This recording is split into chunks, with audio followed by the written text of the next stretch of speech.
we don't have time to train speed. Or maybe we're just not using that time right. The most common things I hear from coaches is we just don't have enough time for speed work. And I get it, time is tight, schedules are packed, but here's the thing. Most of the time, the opportunities are right in front of us. We just need to see them differently. So instead of asking for more time, what if we got better at using the time that we already have?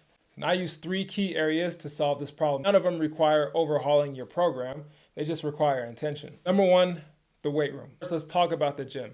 We do need to understand the difference between training speed and training for speed. For training speed, it's going to look and feel like sprinting. It's going to be fast, and you're going to be working at close to the same constraints that you would in a full speed sprint.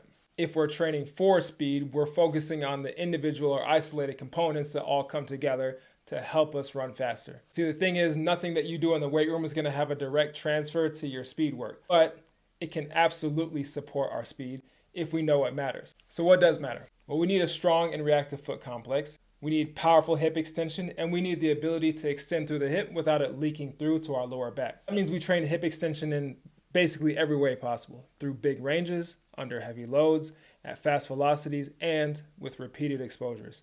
And as for the foot, we need intent. We build stiffness, we build control, and we make the foot complex a priority, not just an afterthought. The gym isn't just for strength, it's preparing our body to sprint well and to sprint often.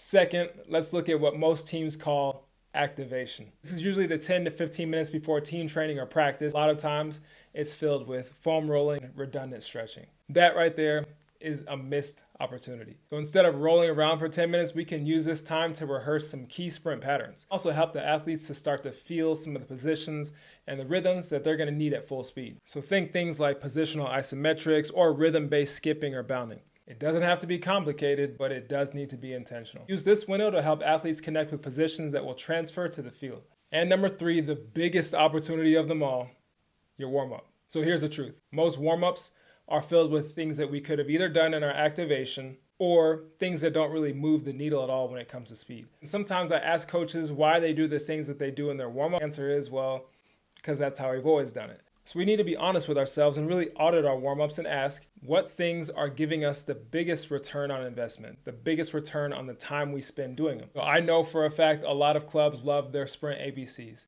A skips, B skips, all that. But the question is, how much of that is actually transferring to speed and sprint performance? On the other hand, here's what a lot of speed programs are missing: stimulus. So a lot of athletes simply aren't getting enough exposure to full speed sprinting, and that's the bucket that can make or break your speed development. So what if, and just hear me out, what if you swap those things for actual sprint reps? If I only have 15 minutes, I can get at least 10 to 12 high quality, full speed accelerations in. If I do that twice a week, that's 20 plus sprint exposures without changing the main session at all. That's how we create real adaptation, and that's how we build robust, repeatable speed. So yes, time is tight, but that doesn't mean that we don't have time for speed. It means that we have to own the time that we already have.